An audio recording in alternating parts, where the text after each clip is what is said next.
Hey guys, what's going on? Laying back for another Hulu review, and today I'm going to be talking about Fire Island.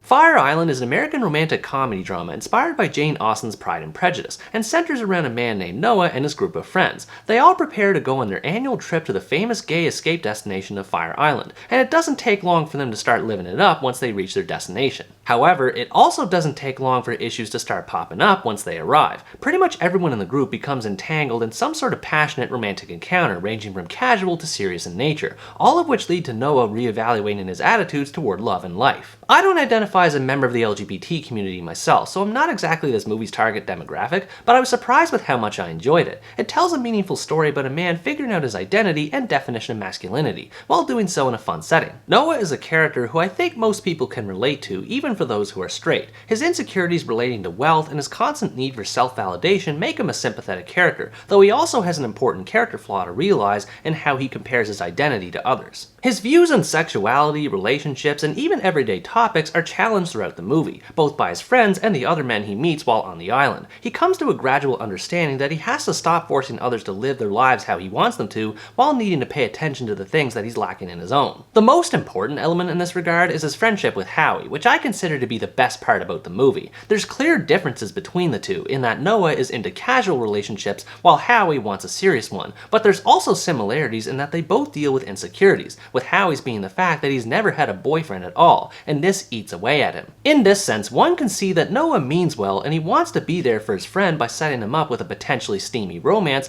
but he's not making Howie happy the way he wants to be, and this in turn frustrates Noah when he can't get what he wants. Their bond is the glue that holds this movie together. The two have so many great interactions and interesting dialogue together that add to the dramatic intrigue of the story, and even though conflict does arise between them, there's still a foundation of trust that exists, which helps promote a more positive outlook on their dynamic. By comparison, I found the romantic relationship between Noah and his love interest Will to be a bit more disappointing. It's not necessarily bad, but the romance between them takes a long time to kick off, and it never fully settles in once it does. And to be fair, that is kind of the point, with Will being more sophisticated and emotionally mature than Noah, and this is meant to stir Noah toward being more confident in himself and his friends. But even so, the pacing of the romantic tension is uneven, so their romance never really clicked for me. For what those two lack though, the movie makes up for it with a number of other romances featured with multiple other characters, each with their own subplot and type of drama involved. Not only did the number of them involved keep the story fresh and interesting, but I also liked how they were presented. They're shown in a realistic manner, with one day showing sparks flying between a pair, only for things to turn sour or another guy becoming involved in the next. This could be annoying in a conventional rom-com between just two characters, but here it makes sense given the chaotic nature of events and setting where this movie takes place. At the same time though, the amount of love triangles and variables going on all at once can get out of hand. Howie's situation becomes especially complicated as he fawns over a doctor named Charlie who has at least two other guys who are interested in him.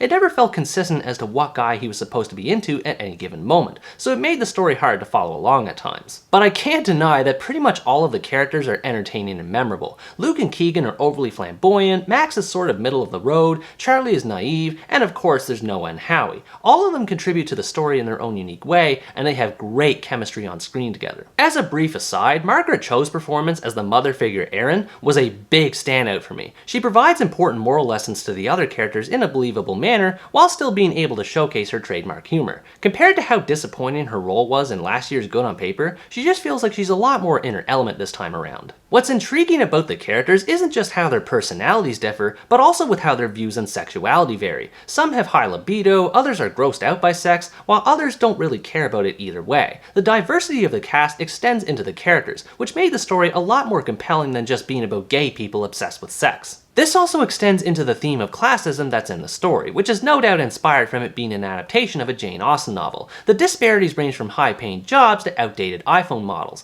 and all of them are incorporated in a more subtle way that allows for thematic messaging without it taking over the main story, which I appreciate. Some of the dialogue that comes out of characters' mouths related to politics can be cringeworthy. Again, it might just be because I'm not part of this movie's target audience, but characters tend to say things about capitalism and wealth that hamper the aforementioned subtlety, as well as as just being bizarre in general. Nonetheless, the dialogue manages to be funny more often than not, and caught me off guard with how witty it ended up being. A lot of that is thanks to Noah's narrations, which both add context to the story and are a lot of fun, especially when he translates things that people say into what they actually mean in amusing fashion. Equally entertaining is the variety of scenarios the group takes part in, ranging from singing competitions to all-out rave parties, which enhances the atmosphere of the movie's vacation setting. Even something as mundane as shopping for groceries becomes a delight thanks to the humorous banter the friends share with each other. The movie doesn't skimp when it comes to its technical presentation either. The stylish lighting, creative cinematography, and energetic soundtrack further contribute to the lively, almost aggressive tone of the movie that's in sync with most of the characters' inner desires, and made the story more enjoyable as a result. Beyond all of this, the movie offers several insights into gay culture that provides representation for multiple parties, especially for Asians. As a straight man, it's not often I get to see a movie that's directed toward LGBT audiences, so the fact that this highlights the struggles of a specific minority within a minority was a great educational opportunity, as well as a cheerful one in the long run. Overall, Fire Island is a surprisingly fun romantic dramedy that tells an old story in a new and exciting way, exploring themes of sexuality and classism in both casual and meaningful manner. If you like romantic comedies and you're looking for one that's both LGBT oriented and has a variety of characters to enjoy, you should check this one out. I'm not sure how well it connects to Pride and Prejudice as I'm not familiar with the story, but I don't think it's necessary to get what it's all about. It provides representation for its multiple gay characters and presents a grab bag of excellent comedic and dramatic situations surrounding them,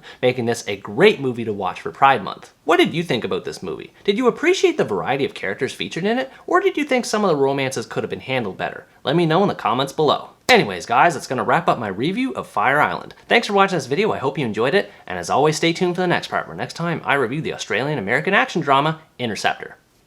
Bye bye!